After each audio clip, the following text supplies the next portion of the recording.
انفض القلم واكتب اقوى المؤلفات. انا الطاحس والمتميز عنهم بابرز الصفات.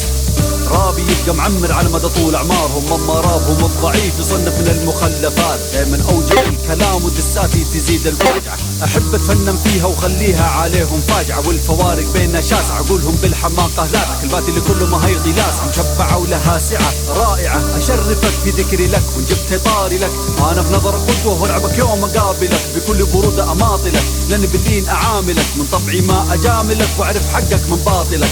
انا المحنك وانا الحكيم في اتخاذ صحيح لاي قرار، وانا القائد العظيم واعتبر عندك من الشرار. صرت انسان يحتذى به والباقي تابعوا ما اقدم، وابشرك انا بكون لك المحطم.